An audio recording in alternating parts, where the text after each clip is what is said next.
Welcome, pilots of the virtual skies. We are back at Payne Field in Snohomish County, Washington. I tell you, with that last airplane, I tried taking off and heading to Los Angeles several times. As soon as I was not far from the airport, the program would crash. One time I made it close to Seattle, but just could not get that program to go much further. So we've changed. We're still flying a Boeing 747-800.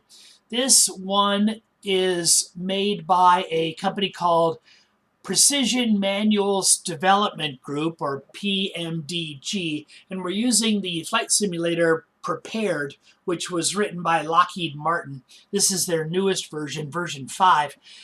This particular airplane, it doesn't have an airline livery. It's painted in the livery of PMDG. You notice this airplane is dedicated to Joseph F. Sutter, father of the 747, 1921 to 2016. Don't know him. Don't know any of his background, but I assume he was very influential in getting the 747 literally off the ground. Anyway, we have our 2 cargo doors open. We are cold and dark. I got the simulator paused because there's some noise in the background. Hit the unpause button. And let's roll around to the other side. We've got our mid-cabin door open. We don't have a jetway. We're going to be boarding our passengers. We are going to take passengers with us to Los Angeles. We've got a new ground program called GSX. And let's get it fired up. And it's going to handle our ground handling. Let's get some stairs heading toward us. Operate stairs, and it's going to want us to choose a livery. We'll go with American Airlines. You can see some pallet loaders have just appeared. Here come the stairs. Put one at the forward entrance, one at the mid-cabin entrance, and I believe, yes, we're going to get a stairway at the tail entrance. And in preparation of those passengers, I better pop open those doors. So let's actually there. Look at those stairs rise into place. That animation is pretty cool. Rise up, and then they slowly inch their way toward the entry doors, just as they should. Okay, let's get aboard.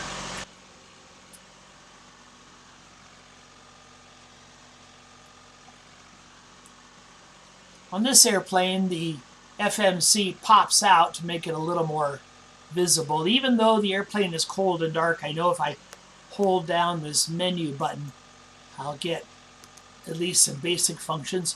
Doors, next page. Mid-cabin door is already open. Let's open up the forward cabin door and the rear door. And let's go outside and take a look. Oh, there they are.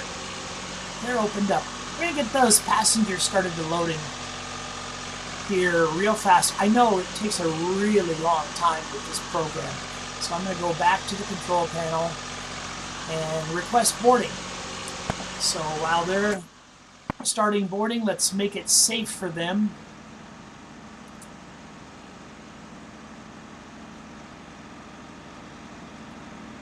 Go to the overhead. I have ground power available, so I'm going to use it. So turn on my battery switch. Get down here. I know I have an emergency exit.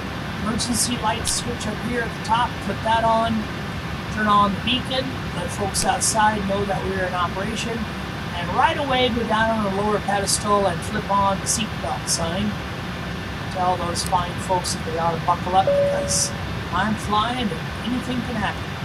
Okay, let's get our hydraulics going.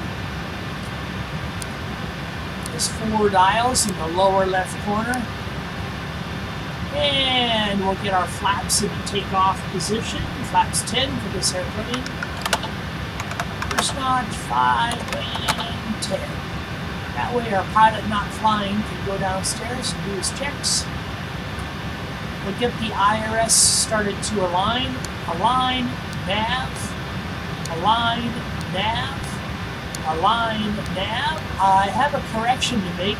I recently learned that it is possible to start the engines with this airplane with the air conditioning running. So the only Boeing airplane that you need to leave the air conditioning off, I learned, is the 737. So let's turn on the air conditioning packs. You also noticed some yellow hoses down below. We do have external air conditioning attached. Make a comfortable environment as the folks are starting to board. Let's go outside and see if they're here yet. I know, we talked about in America we often use, oh, there's the crew. There's the crew bus. Before passengers get here, we gotta have a crew, and look at that. There I am, scrolling to the airport. Airplane, there's my pilot not flying. And I believe we're gonna get our cabin crew next.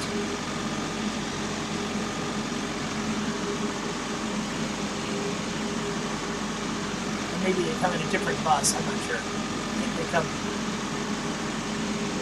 in, they're not shy, they can ride with us.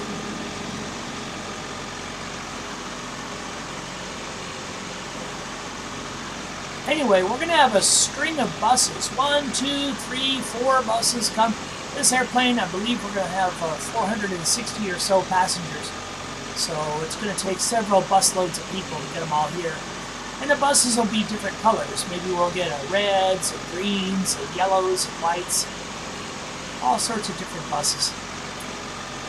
Okay, I don't see the cabin crew. I'm not going to worry about it too much. Let's get some fuel aboard.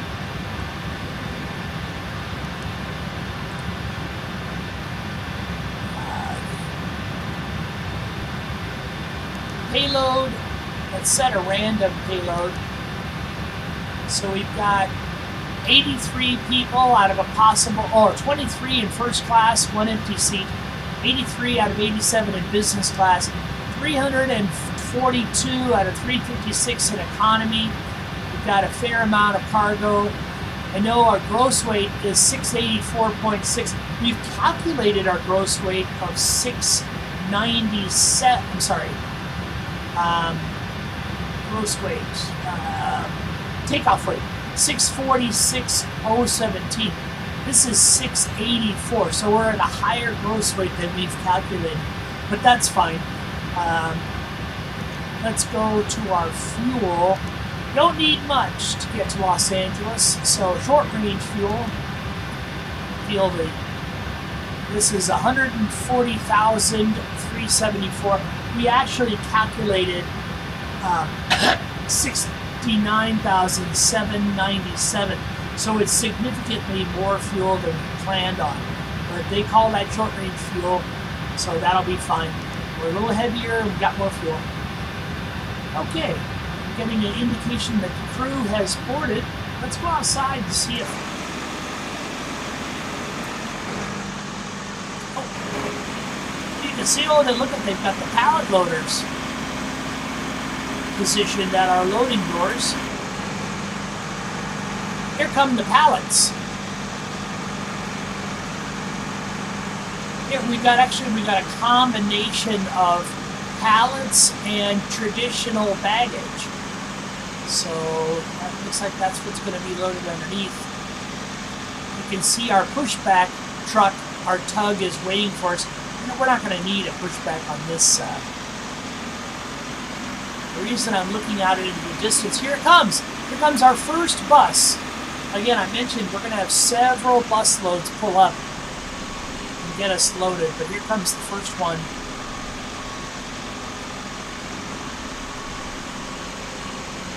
The scenery isn't anywhere near as nice as we had in the earlier program, but one good thing about this scenery is that it does a better job on the mountains. I believe that's Mount Baker out there in the distance. You can still see the largest building in the world by interior volume, the Boeing Assembly Factory. The first 2 door, or the first door, I believe, is 767s. Then the next door, 2 doors is 747s, and then the next door is 777s, and I believe the last door is 787s, but I'm not sure exactly the configuration. Okay. Oh, I'm not sure if this is a passenger bus. It doesn't look big enough to be a passenger bus. Maybe it is. No, I believe it is. Even though the door, you can see the doors on the bus is opening. And here come our good folks. And they're gonna evenly spread themselves out among the 3 entrances. Looks like that mid-cabin entrance isn't fully all the way up to the door.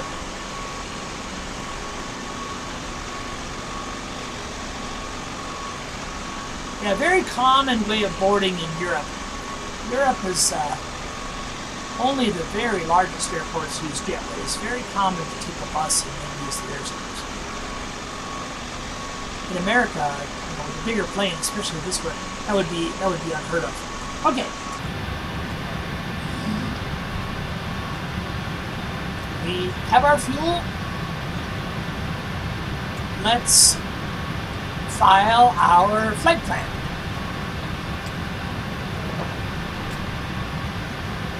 Oops.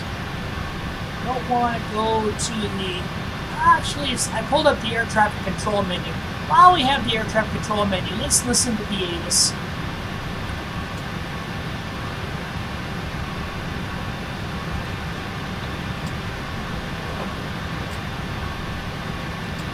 Make sure my speaker is on.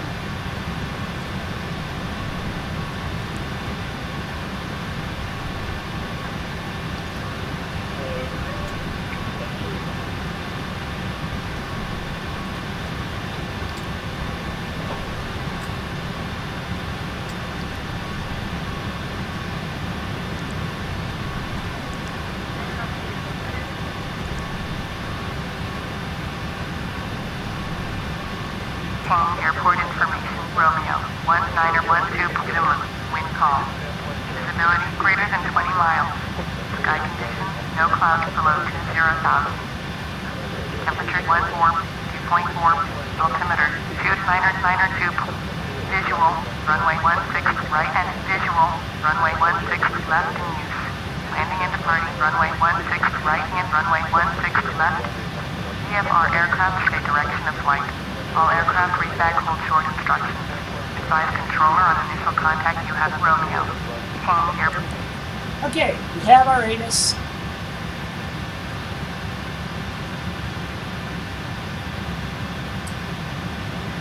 Our route is the same as before, direct to Seattle, Jet Airway 5, Suma, direct to Jinmo, Victor Airway number 7, Jaguar, direct to Burgle, and then we're set up for the Ironman 2 approach. I believe that's one of the approaches over the ocean.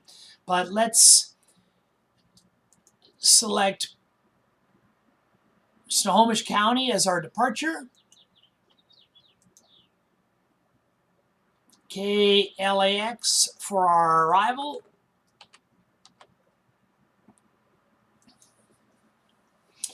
We're going to use IFR flight plan. We're going to use, notice how you can see here, Victor Airways are available. That's what we're going to use. That's the low altitude airways. And then Jet Airways are also available. So we're going to use the Jet Airways.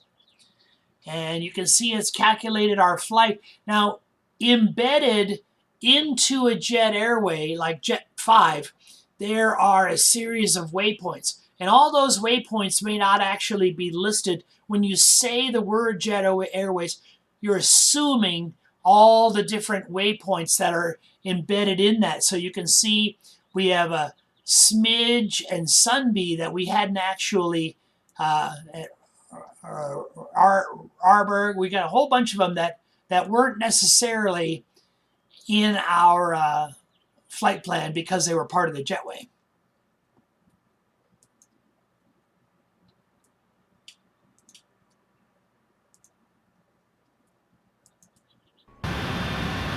Okay, we'll get our clearance.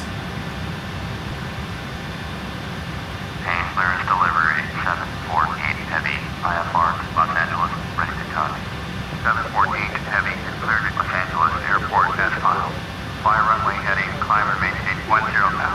Departure frequency is 120.1, squawk 6745.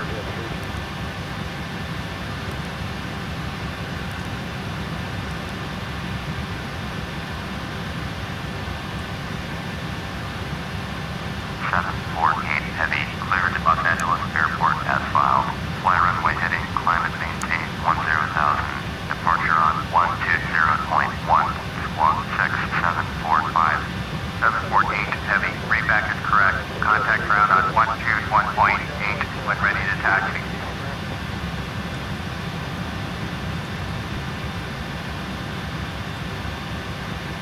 Let's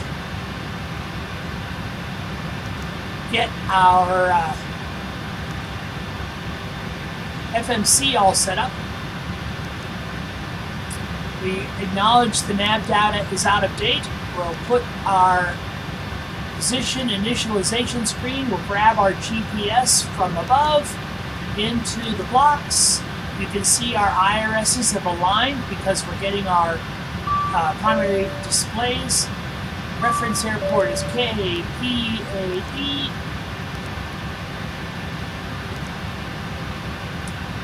We're at gate 6. We're at parking space 16. I don't think the software is going to recognize it. Nope, it didn't. That's fine. Remember, it really doesn't matter. PAE, and we do have a company route loaded into the software. LAX for our destination. So all I need to do is type PAE LAX, put it here in the company route, and activate, execute. Let's look at our legs.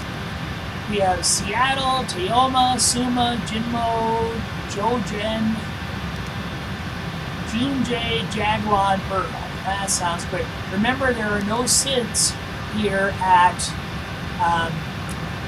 Kane Airport. We were given 16 right as our takeoff runway. We'll accept that. We will go into our performance screen. Zero fuel weight that has not changed, even though our takeoff weight, gross weight, and our block fuel have changed. Zero fuel weight is always the same. So 644.3 reserves. We're going to say 5 on the reserves. Our alternate is KONT Ontario Airport, about 90 miles east of Los Angeles. Cruise altitude is 390, flight level 390. Cost index of 85. Max altitude 387. I don't believe that's true. We're going to clear that. We're going to stay with 390. 85. I think the reason it's saying that is because of our fuel and payload load are heavier. You remember we loaded more fuel and more passengers than the initial plan. But I think once we burn off some fuel, we'll be able to make 390. D-rated takeoff, normal climb, flaps to 10 for takeoff. This airplane will compute their center of gravity for us. It's 22. V speeds, these are a little bit on the high spot. Remember, our V2 speed before was 165. Now we're at 176. So we're heavier. Get that spun in up here on the MCP panel. I turned on the flight directors. Somehow the auto throttle got accidentally turned on. You don't want to turn that on until you're at the runway.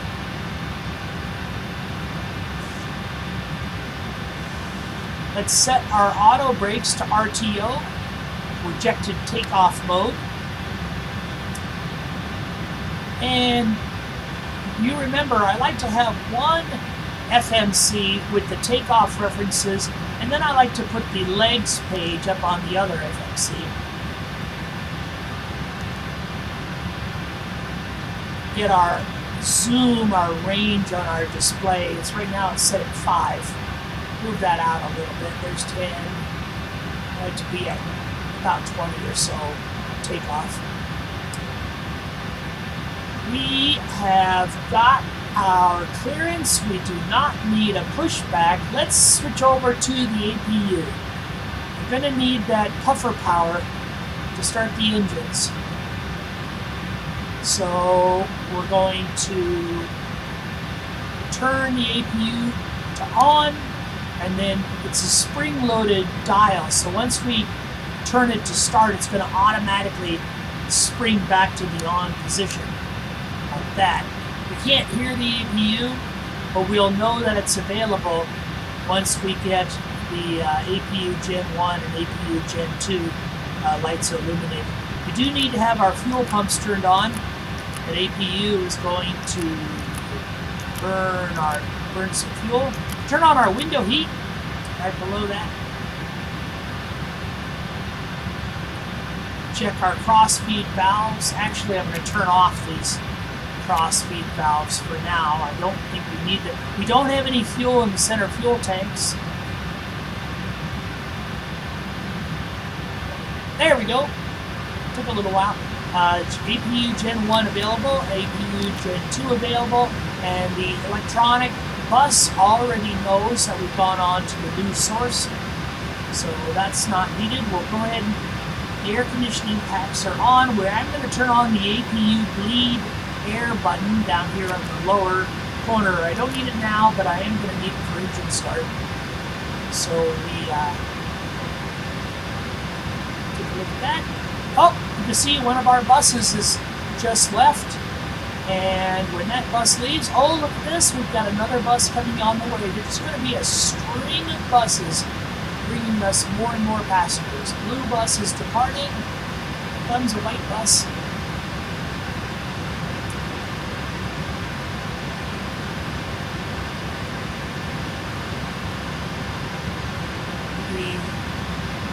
We're all set. We've got our clearance. We are going to request taxi from ATC, but not quite yet. I guess my next step is to fire up the engines, but I know as soon as I do that, the loading will come to an abrupt halt. But here's what I'm going to do. I'm going to turn on and I've also learned that I cannot pause the recording. So I'm going to get the TCAS switch over to the TA mode. You can see TA only here in the lower left corner of my flight display. And then I'm going to go up to options, simulation rate. Right now we're moving at normal speed. The highest I can move is at 4 times speed. So there's 4 times speed. Let's go outside, take a look.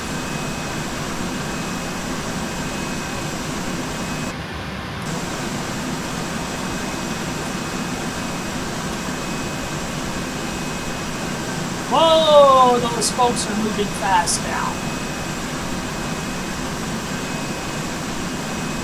Let's see if I can read. 106 out of 364. 364 is our eventual load number.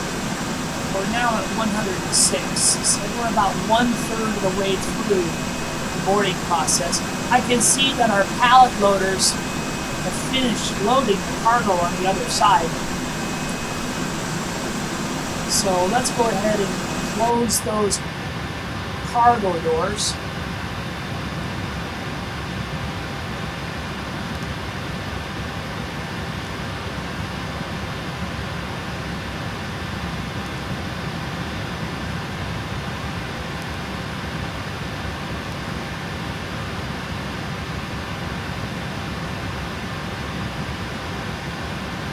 Forward cargo closed, aft cargo closed. There we go. All sealed up. And let's get rid of some of our ground connections. We no longer need that external air conditioning or external ground power.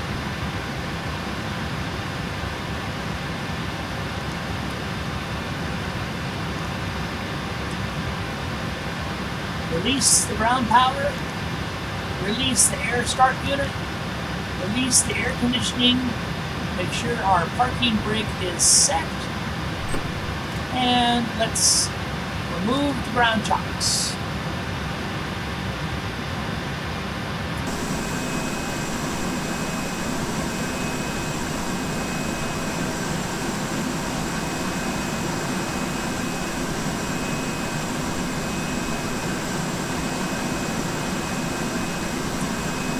I bet that there's the bus is going to close its doors, so head on out. Get us another bus. Yep, you see the doors of the bus just closed.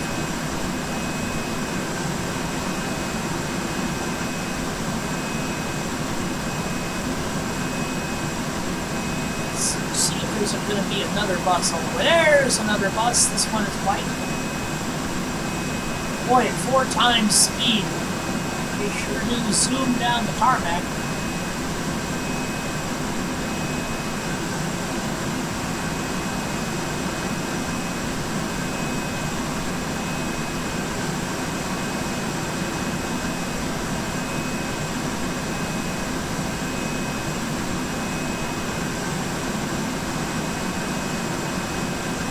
Well, I'll tell you, I don't usually do this. We have a little time. We're at 4 times speed on the loading. Let's see if we can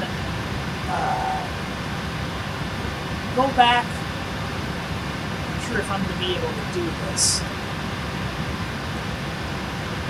I want to go back and look inside the cabin. I'm sure if the software will allow that.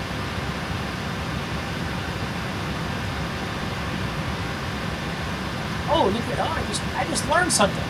Look at that little pull-up slide. There's a slide. You touch on this little tab and it pulls up a sun visor.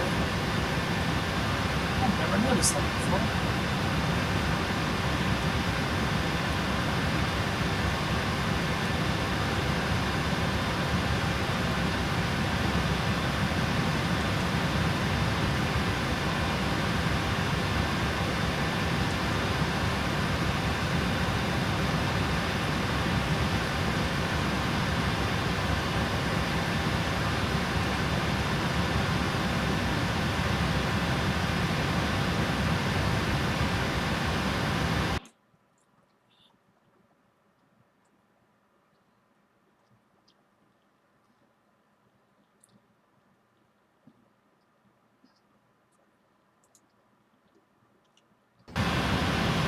Let's check out some of the camera views that I'm not able to go back into the cabin, at least not until I set up a new camera back there.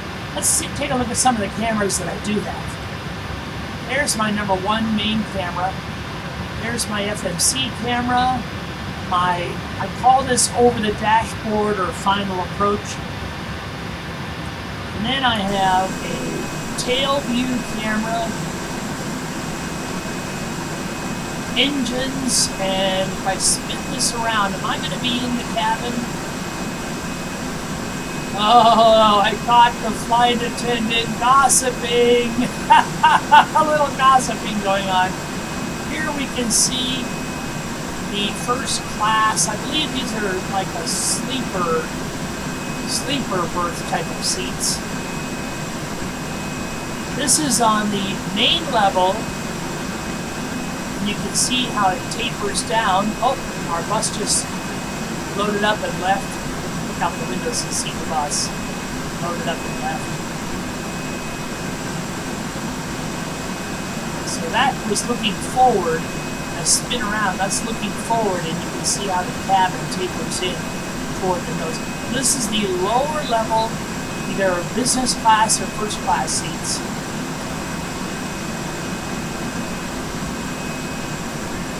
This camera is designed to look at the 2 engines. And then I have this view, I have that view. Oh, we have a new bus. Oh, it's another white bus. And I have this view, this view, this view, and this view.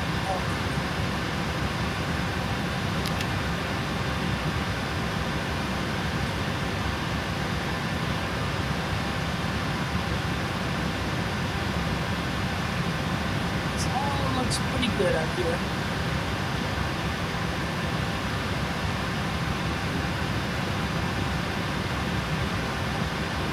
I had mentioned in my very first video that the boarding process for any airplane is always the longest thing. 330, we're up to 330. We're almost there. 364, I think is our total. Let's go outside.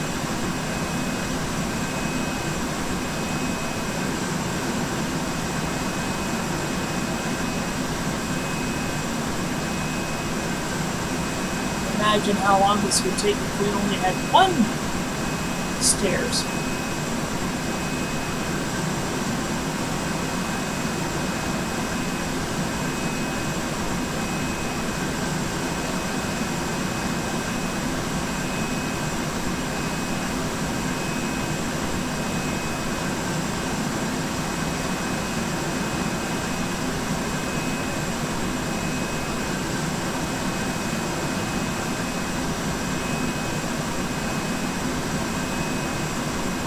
.343, 346, 349, 350, 353.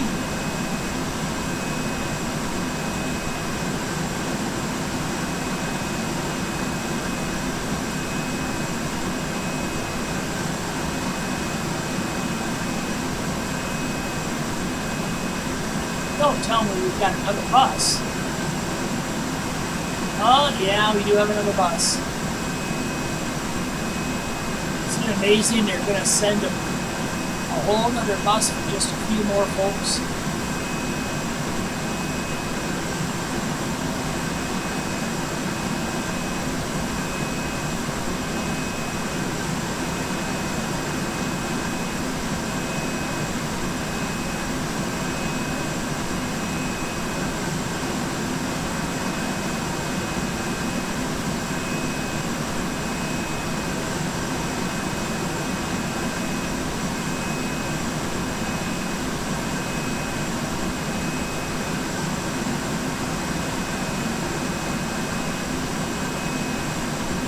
And boarding is complete. Okay.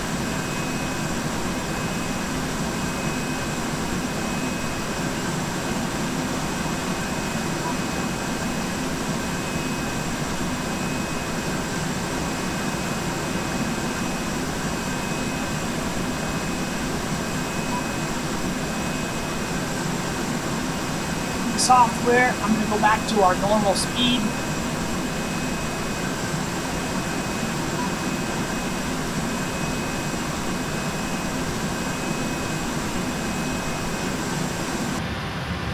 Board, close those doors, and those ground equipment will all pull away.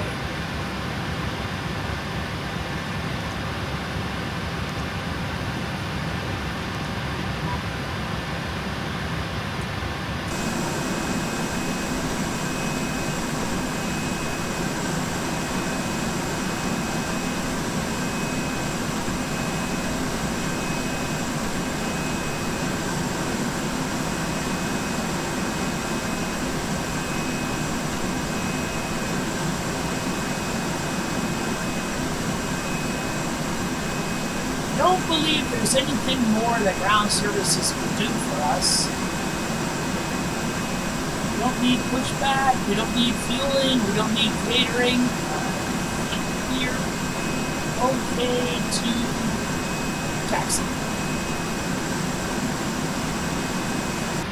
Let's get our clearance, our taxi clearance.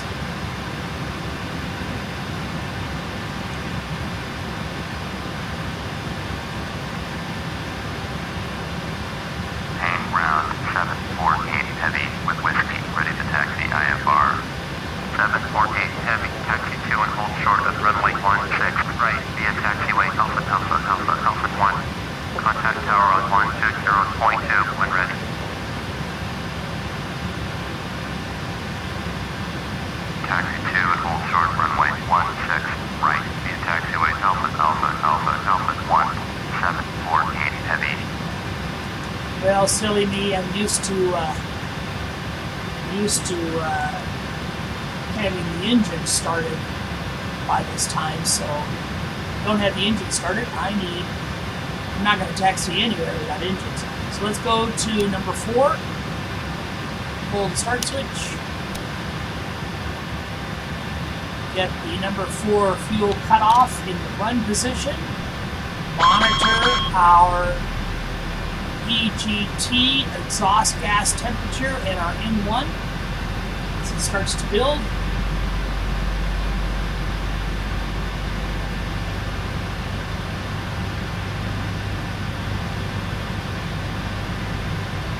Slowly spools up. This, I mentioned earlier, the same engines on the 47 are used on the 737.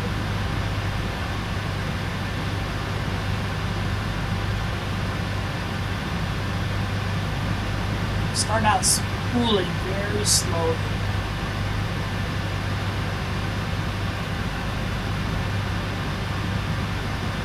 Make sure I have all that.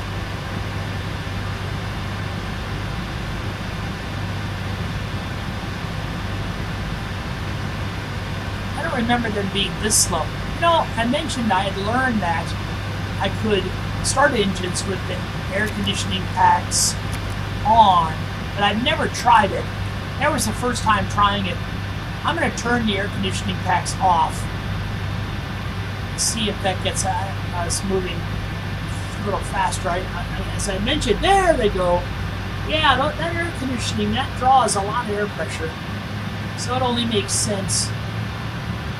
For the future, I'm going to remember to leave that air conditioning off during engine start.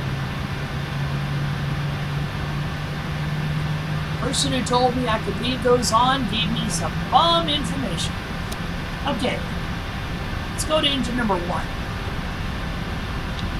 You know, this order of engine start has its origins back in the World War II bombers. The big bombers of World War II would often alternate sides.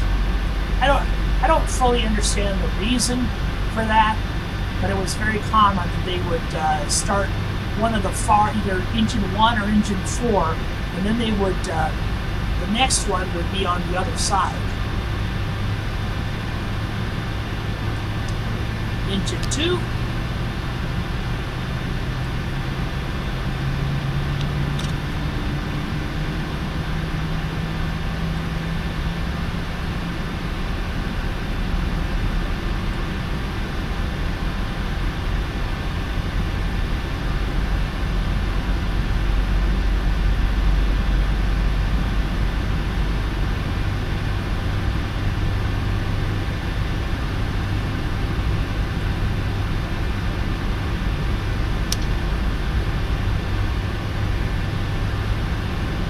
And finally, engine number 3.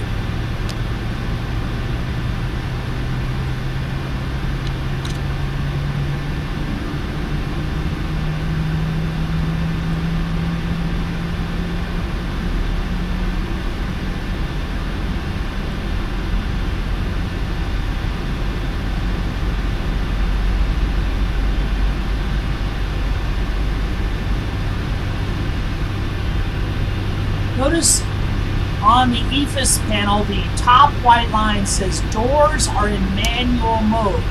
And that's very common. When you first close the entry doors, you close them and then you move that big lever to lock them.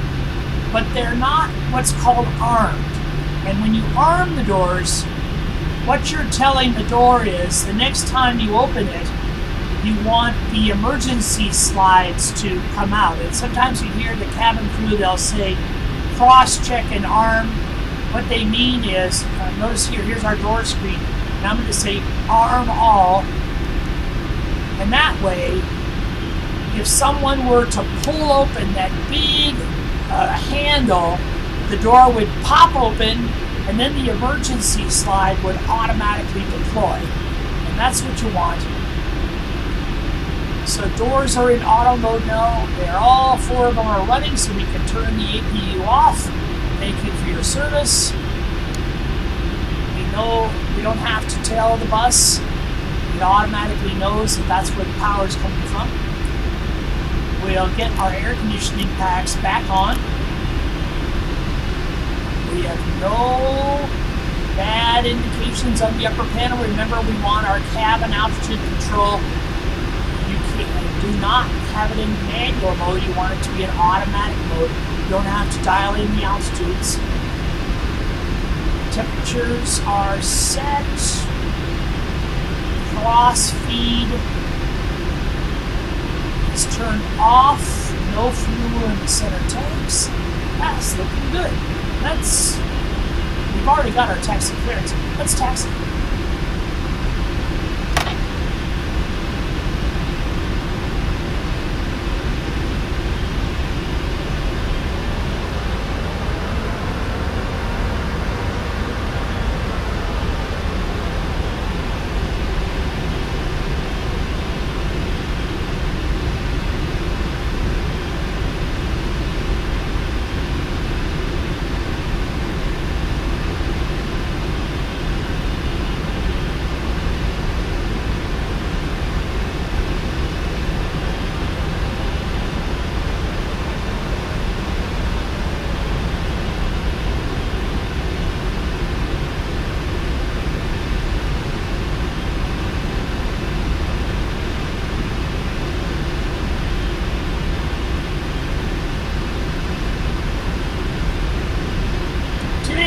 On this software, I think I am going to use the displace threshold.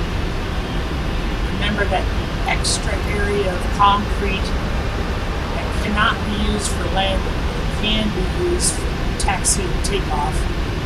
Gives us a little bit more runway. Remember, we're heavier. We're also, the last time we tried that with the 747 SSG, we were lighter as well. So we're heavier than both of those. We'll get our takeoff clearance.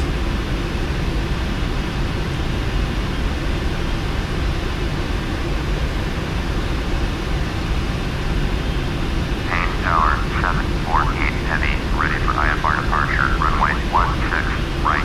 748 heavy, cleared for takeoff. Runway 16 right. Christmas tree mode. Logo light on. Wing light on, strobe light on, nav light on, beacon light's already on, taxi light on, turn off light right, turn off light left, landing lights on. 748 heavy, acknowledge last transmission. Cleared for takeoff, runway 16 right, 748 heavy. Auto throttle armed. TCAS in the TARA mode.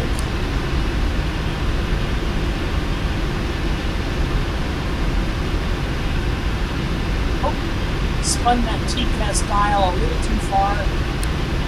There we go.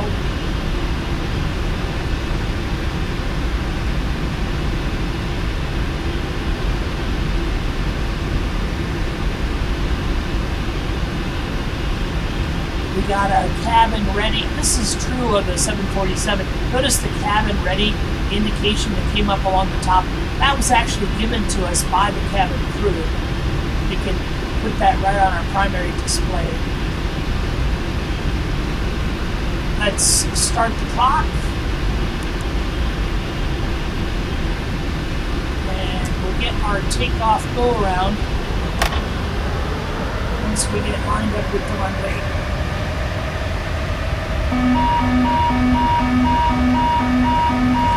We're getting a configuration warning. We better look at our flap setting.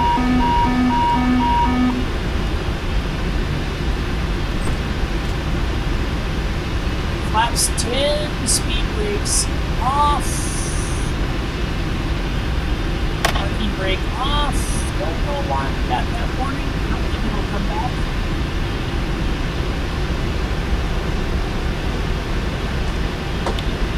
Toga.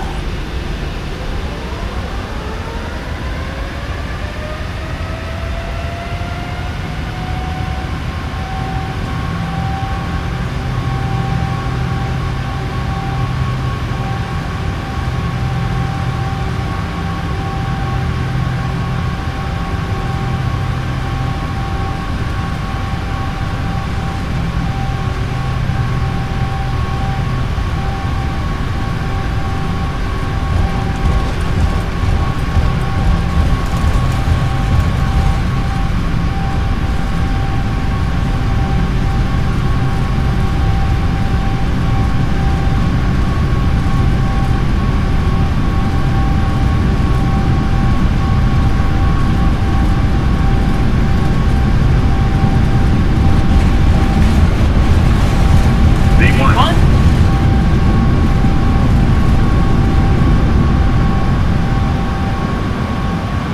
Rotate. Positive rate.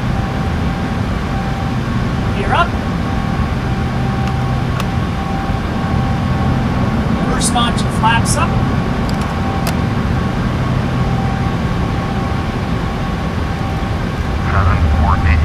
Contact Seattle approach on 120.1.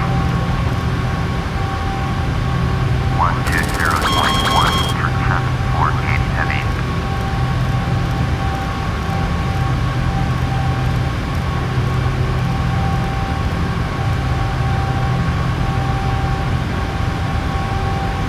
Seattle approach 748 heavy is at 1,500, climbing 10,000. 748 heavy, Seattle approach, roger, altimeter 29902, 748 heavy, turn right, heading 165, resume on navigation, climb and maintain 10,000. Turn right, heading 165, resume on navigation, climb and maintain 10,000, 748 heavy. Seattle approach, orbit 2042, with You can see Seattle in the distance. Seattle approach, roger, altimeter 29902.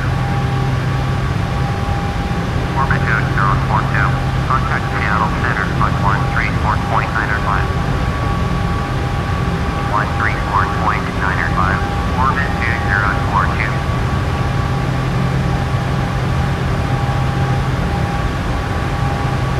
Seattle approach, orbit 2042, with you 13,000. Orbit 2042, Seattle approach, roger, altimeter 29902. Orbit 2042, contact Seattle Center on 134.905.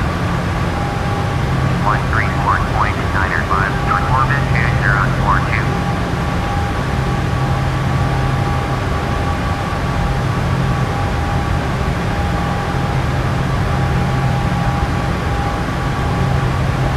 Seattle approach, orbit 2042, with you 13,000. Orbit 2042, Seattle approach, roger, altimeter 29902. Notice we went to Command A, and because we are following our own navigation and we're not on vectors, we Orbit are 2042, contact Seattle Center on 134.905. Going to 134.905. we're not on vectors. We went ahead and chose the LNAV button and the VNAV button, lateral navigation and vertical navigation, and this allows the airplane to follow its pre-programmed climb, its pre-programmed top of climb into the en route cruise, and its pre-programmed descent. Now, we requested flight level 390. So far, we've only been cleared for flight level 10. But a real controller, we'll see how accurate this is. As we get close to our cleared altitude, before we get there, usually he would clear us for the next step before we actually get there. We'll see if that happens today. It probably won't be all the way to 390. I'm guessing it'll be maybe 15,000 feet or so. 15,000, 17,000. We'll take a look outside just because we can. Overspeed warning. Remember,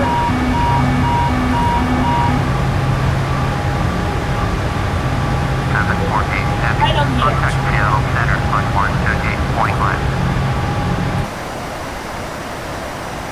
There's Seattle. This is, I don't know why the ships are in that very unique formation, or you've never seen that. There's the sports stadiums. Heavy, can you copy? 128.5, 748 heavy. There's the Space Needle. That colorful building just to the right of the Space Needle is called the EMP, or Experience Music Project. 748 heavy is climbing through 8,700, 110,000. 748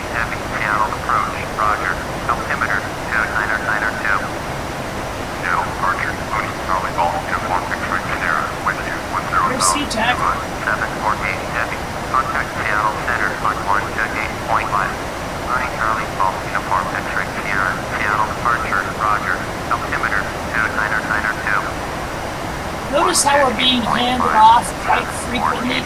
This is actually fairly realistic. Within our last program we used, only had one controller for a center like Seattle Center.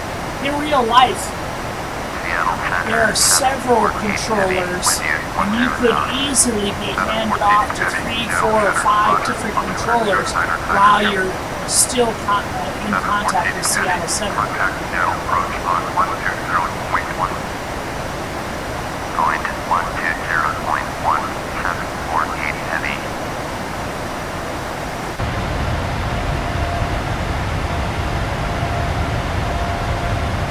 Here's our first turn on our property. I'm going to go into full screen mode. What this will do, I'm going to lose reference to my sim brief flight plan that I filed earlier, but I know that my processor works better in full screen mode. 748 heavy, with you 10,000. 748 heavy, Seattle approach, roger, altimeter 29902. 748 heavy, climb and maintain 17,000. There we go, we've gotten the intermediate altitude.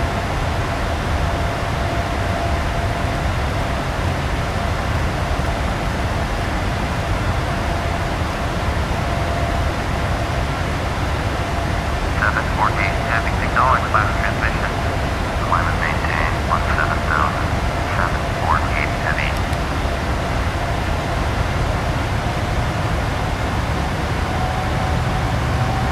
748 heavy.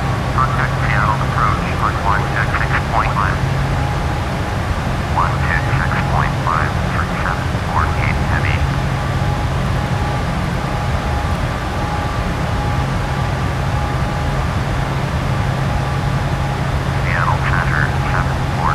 Steel Mountaineer, 14,400 feet of mountain.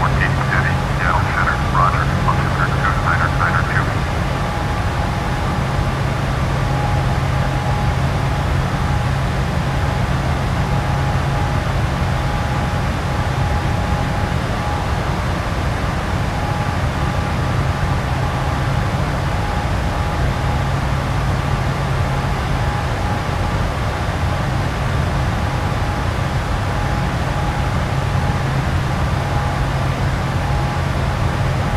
Zoom back on the range and see if our top of climb has been calculated.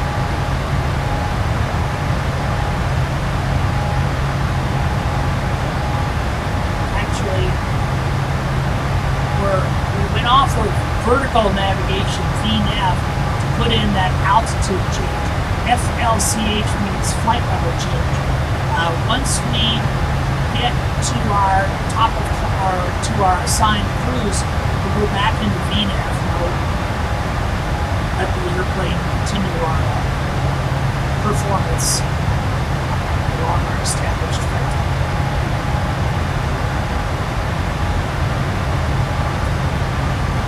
So we're above 10,000 feet. Let's go out of Christmas tree mode.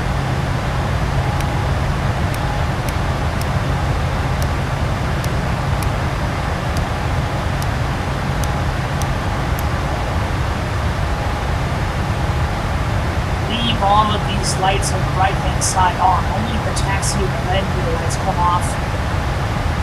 We're gonna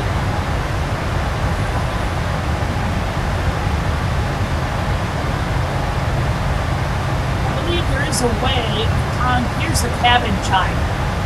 We want to give a couple dings on the cabin chime to let the cabin crew know that they can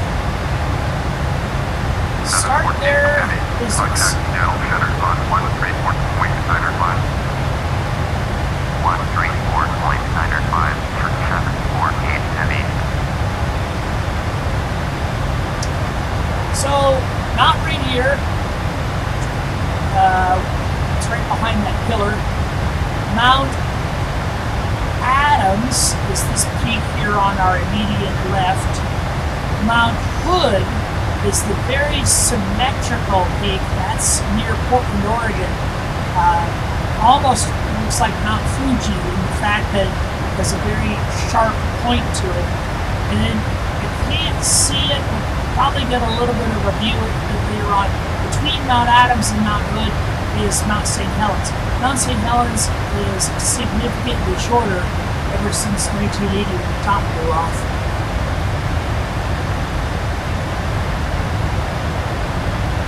Seattle Center 748 heavy is at 16,100, climbing 17,000.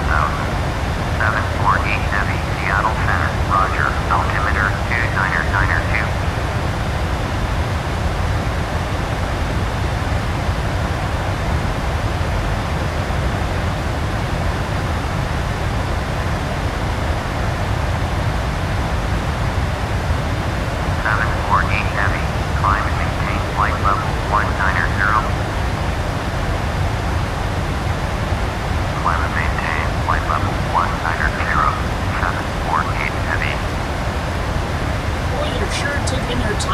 About allowing us to get up to our cruise. We keep getting these transitional altitudes, which actually works out well for us. You remember we were a little heavy on our fuel load, we were a little heavy on our passenger load, and the airplane, remember when we tried to set in flight level 390, it initially said it rejected that number. It said it was too high. But now that we're getting a chance to burn fuel in a slow climb, I don't think we're going to have a problem getting up to flight level 390. Here on our center EFIS screen, we can pull up different system information. We looked at this on the other airplane. Let's take a look here. Usually, we would use the engine. That's the #1 display for having down here. But you can also put in the electronic system, the fuel load, the air conditioning system, pack control, the flight controls. One of the things I didn't do and I really need to develop a better habit is to cycling through all the aileron, spoilers, elevator, rudder, flight controls before we take the runway. It is a procedure that I've often forget. We need to remember that. Our doors, landing gear, including tire pressures for all the tires, and there's one more button called Info, but it doesn't have a function attached to it. So let's go back to Engine, and that's how you usually have the lower EFIS display set up during flight. We can turn off the rejected takeoff on the auto brakes, and I'm going to spin this over to maximum brakes for landing. Again, we probably won't use maximum brakes. That's what they're here for. We're now above 18,000 feet. We need to go to standard pressure. 2992 is already standard pressure.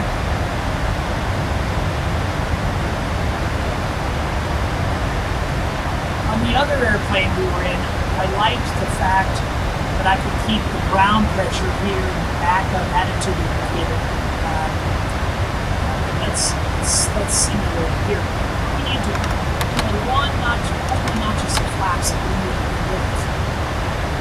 And that will allow us to pick up our speed right there.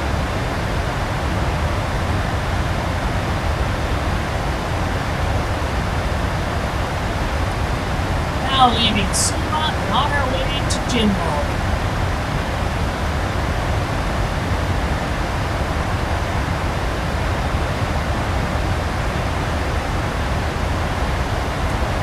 Ground speed of 372 knots, true airspeed 345.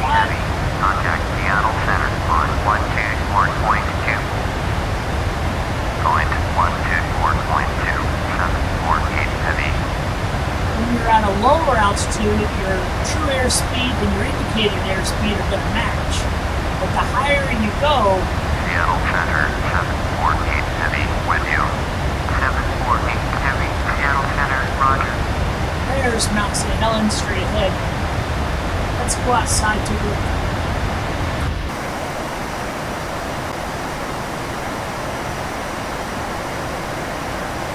You can see the tops blown off. Plus, I don't know what season we're in. We're either in early spring or late fall because there's quite a bit of snow. Usually in the summertime, we only have snow right along the lip of the crater. There's Mount Adams.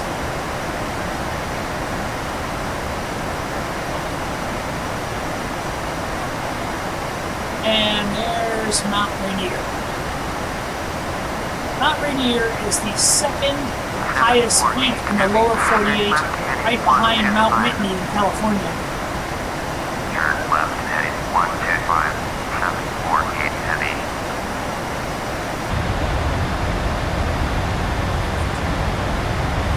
Oops.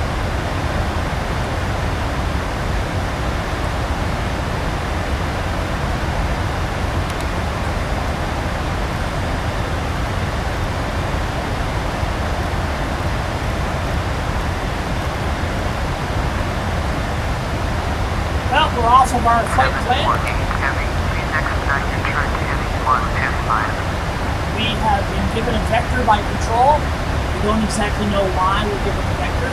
Remember, we keep our flight plan as a reference. We might be turning to avoid traffic. Oh, notice the BTG, or the Battleground VOR, just came into view. So we're not terribly far from Portland, Oregon. So we're turning to a heading of 125, although we still have our program route. And it's likely what will often happen is we'll be on the vector for a little bit and then we could say resume home navigation. We're back to our old flight. And now at flight level 190, sure love it if you gave us our cruise up to 390.